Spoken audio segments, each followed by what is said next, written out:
Rex, it's really great that you've made the decision for yourself to come and seek some additional supports. And I want to take a moment to acknowledge that during your intake process and prior to this appointment, you may have been invited to sign what's called the individual rights form prior to seeing me today.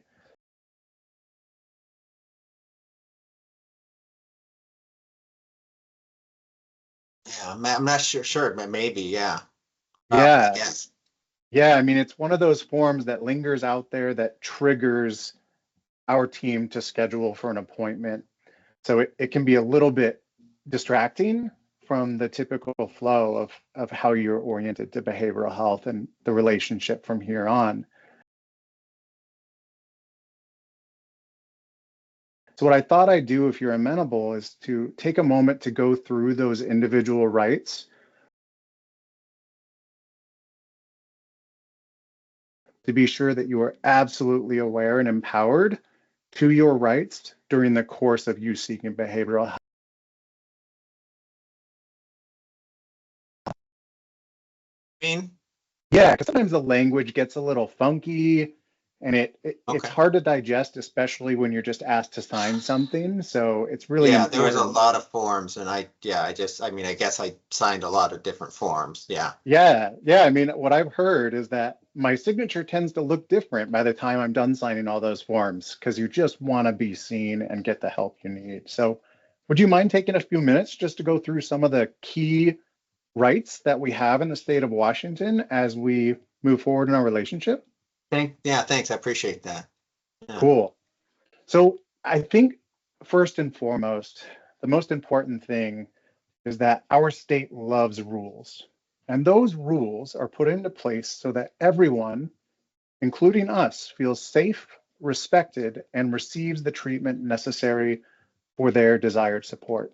So first and foremost, you get to choose the things that help you feel better during the course of our relationship and the therapy that we're about to embark upon. People must treat you with kindness and respect.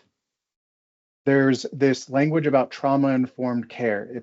It begins with kindness, respect, and humility. You get to make the plan about how you want to be helped.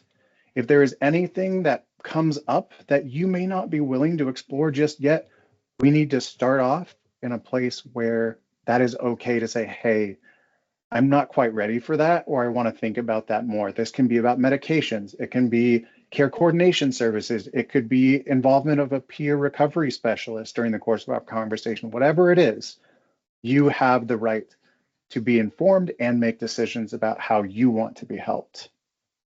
Everything will be explained in a way that you can understand. If at any point during our shared work, I encourage, please ask questions. Always ask questions. What's good about asking questions is it helps both of us get unstuck in the way that you want to be supported. Your private stuff stays private. Here at Rex's Behavioral Health, what we tend to find are the HIPAA. HIPAA is a confidentiality practice, but in short, there are very few reasons that your records can be or should be or will be released. And we always request consent from you.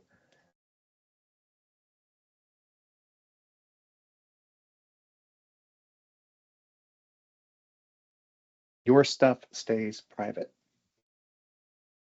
In addition to that, you need to say yes before getting any help. You already went through a bunch of forms, but if we're thinking about adding something, you must consent to it by saying yes, unless it's a true emergency. You can look at your file. Now, there are some turnaround times that we have in order to deliver that file to you because printing it out takes a little bit of time and creating PDFs take a little bit of time. But everything that we are working on is accessible by you when you request it. And we will constantly be showing you your service plan. That is a key document when we work together. So like I can see what the doctor says. Yeah, so that you can request access to your files. And if you're interested in knowing how providers are communicating about your case, you just submit a request for your file and our office will take some time to ensure that we are minimizing any risk to you by sharing that information. So like there might be some observations that might be included in there that wouldn't be helpful and may disrupt care. So we take an opportunity to be thoughtful and trauma informed about how we convey those records to you. That's why that timeline is built in. That's a great question. You said I'm supposed to come up with the plan, but like, I mean, I'm the one, I don't get, I mean, I'm sick. I'm coming to you guys for the, like, for the Yeah, expertise. So like, I don't get, how am I supposed to like know what to do? yeah. So that's a great question as well, Rex. I think when we're starting out, um, the way that that is typically done is yes, you are coming to get support, but on your intake paperwork, there was a reference to anxiety or potential anxiety. Together, we will build that plan and really assess what works for you and what doesn't. So, for example, anxiety, there are some who really believe in mindfulness practice and it really works for them to reduce their overall anxiety. For others, it's journaling practice. So, figuring out what works for you and what you respond best to from your vantage point and ongoing kind of exploration of what contributes to the sense of anxiety will help us inform something that is responsive to your intended outcomes. If it's reducing anxiety, great. How does Rex do that in So like, therapy? I don't have to take pills if, I mean, I mean, that is completely at your discretion. In fact, as a therapist, I can't even say, here's what medications help. But what I can do is say, hey, it seems like some of the other interventions that we've tried aren't really working because it feels like anxiety is kind of at a standstill. We've made progress. I wonder if you might be willing to have a conversation with a prescribing physician or practitioner to explore that. And uh, you get to say yes or no. okay, cool. Well, I appreciate that. Thanks, man. Yeah, no worries. Um, this one is quite obvious, but it really reinforces we are not allowed to do harm. Obviously, you're here for anxiety. We're not going to throw something at you that is going to disrupt your progression towards reducing your anxiety. Our sole intent is to act as if a support. Think of it as you're on the stage of your life. Your care team is responsible for responding and supporting your next act in that performance of your life. If it's reducing anxiety, wonderful. We will never recommend something that is intentionally dissuading from where you would like to go in your recovery or your pursuits. Okay. The last of this summary can really be tied up into, I mentioned the service plan a couple times. Um, at the at 6 months intervals, typically, we will look at your overall progress from your perspective.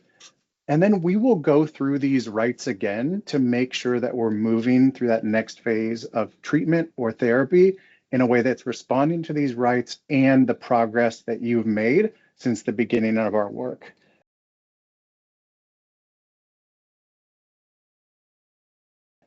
Now, this was a really high level presentation of the individual rights. As I mentioned, there's some technical language in there. I'm wondering at this point if you have any questions or want to revisit something that would be most helpful for reaching that point of stability before moving on through the course of our intake. So like, um, if my boss was like wanting to know what's going on, they couldn't like find out from you, like you wouldn't tell them, about all the stuff that I've got going on. No, unless there are two exceptions, unless you sign informed consent, and that tells me what I can and can't say to anybody that you want to see Okay. those records. Okay. In the case of an employee assistance program, there are some employers who have different standards for accessing your records. But we are not a practice that deals with employee assistance programs, so we Yeah. don't need to Right. worry This. about that at all.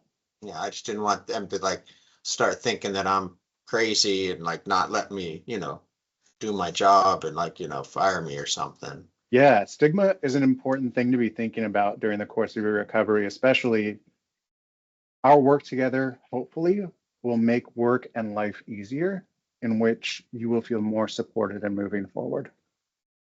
Sounds, that sounds good.